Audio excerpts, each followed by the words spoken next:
अस्सलामु अलैकुम वरहमतुल्लाहि वबरकातुहू। आज हम बात करने वाले हैं गुस्ल के बारे में। गुस्ल कैसे करें, गुस्ल का सही तरीका क्या है। कुछ लोगों को नहीं पता कि गुस्ल का तरीका क्या है, और कुछ ऐसे हैं लोग जिन्हें पता है कि गुस्ल का तरीका क्या है, उसके बावजूद भी वो सही से गुस्ल नहीं करते हैं। बहुत से लोग ऐसे हैं, मैंने बहुत लोगों को देखा है कि वो सर से पानी डाल लेते हैं और ये सोचते हैं कि पूरा बदन गीला हो गया, जबकि ऐसा है कि बहुत सी ऐसी जगह हैं जहां तक पानी नहीं पहुंचता। इस चीज़ का ख्याल रखें, और ज़रूरी भी है कि जहां तक पानी नहीं पहुंचता वहां तक पहुंचाएं और हाथ से मलें। मसलन ख़ास औरतों के लिए, अगर आपके बाल इतने टाइट बंधे हैं कि आप पानी डालें तो वो पानी बालों की जड़ों तक ना पहुंच पाए, तो करना ये चाहिए आपको बालों को खोलकर अच्छे से बालों की जड़ों तक पानी पहुंचाना चाहिए। और अगर आपके बाल ढीले ढाले बंधे हैं, चोटी ढीली बंधी है और पानी डालते हैं जड़ों तक पहुंच जाता है, तो कोई मसला नहीं है। अगर चोटी टाइट बंधी है तो आपको खोलना पड़ेगी, तो ये मसला हल हो गया। अब बात करेंगे नाक और कान की बाली की। और जो मैरिड ख्वातीन हैं जो पैरों में बिछिए या छल्ले वगैरह पहनती हैं, अगर आपकी नाक की बाली या कान की बाली, पैर के बिछिए वगैरह इतने टाइट हैं, यानी इतने फंसे हुए हैं कि अगर गुस्ल के वक्त आप पानी डालती हैं तो उतनी जगह सूखी रह जाती है, तो वहां तक पानी नहीं पहुंचता, तो आपको करना ये चाहिए कि पानी डालते टाइम आपको नाक की या कान की बाली या पैरों के बिछिए वगैरह को घुमा घुमा कर वहां तक पानी पहुंचाएं। लेकिन कुछ लोग इन सारी बातों पर ध्यान नहीं देते हैं, जिसकी वजह से ना उनका गुस्ल मुकम्मल होता है, और जब उनका गुस्ल मुकम्मल नहीं होता तो फिर उनकी नमाजें भी अदा नहीं होंगी, नमाजों का भी सवाब नहीं पाएंगे। और गुस्ल में बदन के जैसे हर हिस्से को भिगोना ज़रूरी है। इसी तरह कान भी हमारे बदन का एक हिस्सा है। कान के जो सुराख है उनके अंदर उंगली डाल करके हाथों को फेरना है, ताकि कान के अंदर पानी जाए। कान के अंदर पानी जाने का ये मतलब नहीं कि कान के सुराखों के अंदर हमें पानी डालना है, जैसे हम तेल या दवा वगैरह डालते हैं, ऐसा नहीं करना है। सिर्फ अपने हाथों में पानी लेकर कानों के सुराख में उंगली फेर लें, ताकि वो जगह सूखी ना रह जाए। इसी तरह इस्तिंजा की जगह को भी साफ करके धोना चाहिए, अच्छे से साफ करना चाहिए। ऐसा नहीं पानी अंदर तक ले जाएं, बल्कि जितने हिस्से बाहरी बदन में आते हैं उन सब को धोना बहुत ज़रूरी है, क्योंकि वो ऐसी जगह है जहाँ से निजासत का निकलना पाया जाता है। अब गुस्ल करना कैसे है वो मैं आपको सुन्नत तरीका बताती हूँ। पहले तो गुस्ल की नियत करें, फिर हाथों के गट्टों को 3 मरतबा धोएं। गट्टा उसे कहते हैं, हमारी जो हथेली है, हथेली के साथ में जो एक हड्डी है, औरतें जहाँ पर चूड़ी पहनती हैं, कलाई की हड्डी को गट्टा कहते हैं। तो गुस्ल की नियत करके पहले गट्टों तक हाथों को धो लें 3 मरतबा। उसके बाद इस्तिंजा की जगह धोएं, यानी शर्मगाह को धोएं। अगर वहाँ पर नापाकी लगी हो तो भी धोएं, और ना लगी हो तो भी धोएं। दोनों सूरत में आपको धोना ज़रूरी है। उसके बाद आपको बदन पर किसी जगह पर निजासत लगी हो तो पहले उसे दूर करें। फिर नमाज में जिस तरह वज़ू किया जाता है उसी तरीके से आप वज़ू करें, लेकिन उस वक्त आप पाँव ना धोएं। जैसे हम वज़ू में आखिर में पाँव की उंगली का जो खलल करते हैं वो ना करें। लेकिन पाँव उस वक्त धो सकते हैं जबकि आप किसी ऊंची जगह पर बैठकर गुस्ल कर रही हो, और जो पानी आपके बदन से बह रहा हो वो नाली वगैरह के ज़रिए से पानी बह जाता हो। लेकिन अगर जमा हो जाता हो, यानी रुक जाता हो, तो आप गुस्ल कर लें, फिर आखिर में पैर धोएं।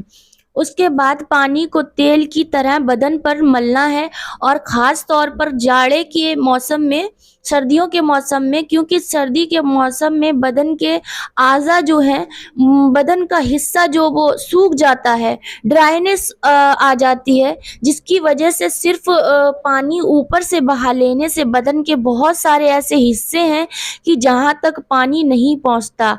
इस वजह से ख़ास तौर पर सर्दियों में ये हुक्म दिया गया है कि तेल की तरह से पानी को पूरे बदन पर मलें, पूरे बदन पर मल लिया जाए। फिर उसके बाद सीधे मोढ़े पर पानी बहाएं, यानी दाहिने मोढ़े पर, फिर 3 मरतबा उल्टे मोढ़े पर यानी बाहिने मोढ़े पर, फिर 3 मरतबा सर के ऊपर पानी बहाएं। फिर उस जगह से हटकर आप पाँव धो लें। अगर आप जिस जगह पर गुस्ल कर रहे हैं वहाँ पानी जम जाता है यानी रुक जाता हो, तब अगर यानी वहाँ नहीं रुकता, फिर आप वहीं पर बैठकर गुस्ल कर सकती हैं।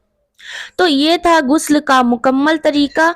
फिर उसके बाद आप जैसे नहाते हैं वैसे नहा लें। और एक बहुत ज़रूरी बात बता देती हूँ, गुस्ल करते वक्त या इस्तिंजा करते वक्त, इन चीज़ों को करते वक्त चूँकि आपके बदन पर कपड़ा नहीं होता, इस वजह से आपको किबले की तरफ घूमने की इजाज़त नहीं दी गई, और ये सुन्नत है, सुन्नत के खिलाफ है।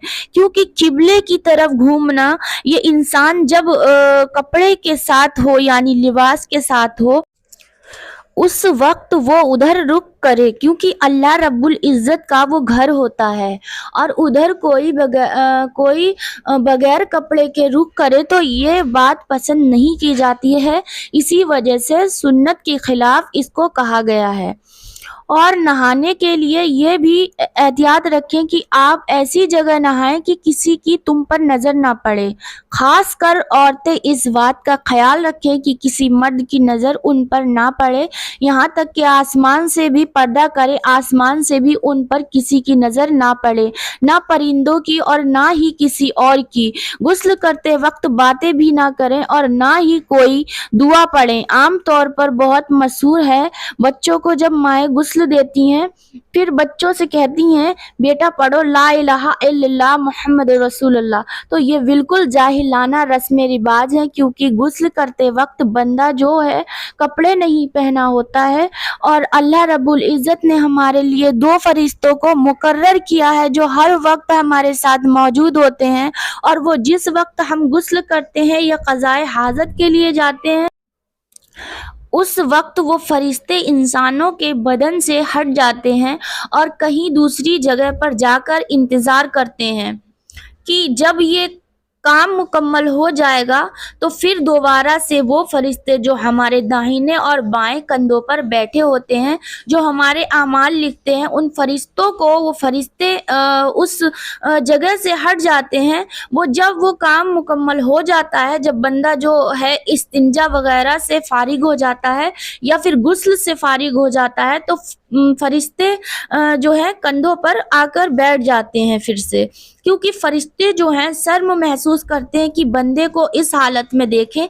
इसी वजह से हमें हुक्म भी दिया गया कि जब ये काम कोई भी बंदा करे, अगर गुस्ल करने को जाए या इस्तिंजा वगैरह को जाएं तो कलाम ना करें, ख़ास तौर पर कोई भी कलाम ना करें, क्योंकि उस वक्त बदन पर कपड़े नहीं होते और फरिश्ते अल्लाह की नूरानी मखलूक हैं, हया करने वाली मखलूक हैं। फरिश्तों को शर्म महसूस होती है कि बंदे को उस हालत में देखें, और बंदा अगर उस वक्त कलाम करेगा तो फरिश्तों की ये मजबूरी है कि उनको उस वक्त भी जाकर वो बातें लिखनी पड़ेंगी, क्योंकि अल्लाह रब्बुल इज़्ज़त ने उन्हें उन्हीं कामों पर मामूर किया है, उनको वही काम दिया गया। इसी वजह से उनको बनाया गया कि उनको वही काम करना है, और अगर उस वक्त कोई कलाम करे तो फरिश्तों को मजबूर होकर के उस जगह पर जाना पड़ेगा और लिखना पड़ेगा। लिहाजा मेरे भाइयों और बहनों, मैं आप सभी से गुजारिश करती हूँ कि जब भी कभी इस्तिंजा को जाएं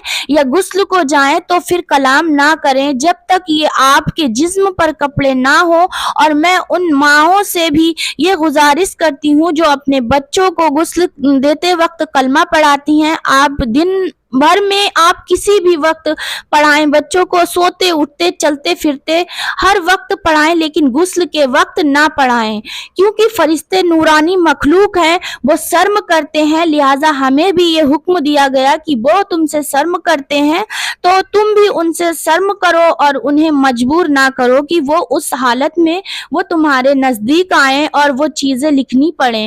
और नहाने के लिए एक ये भी सुन्नत है कि बैठ कर के नहाएं। आजकल आजकल तो मॉडर्न जमाना हो गया है कि फुव्वारा बाथरूम में लगवाते हैं और फिर खड़े होकर नहाते हैं।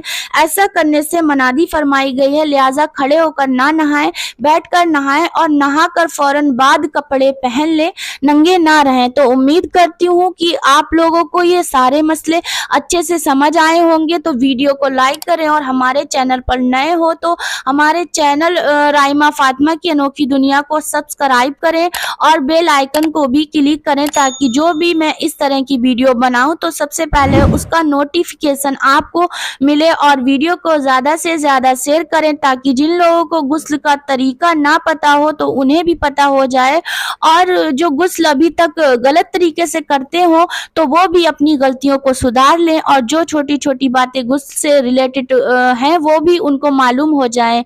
अस्सलामु अलैकुम वरहमतुल्लाहि व बरकातुहू।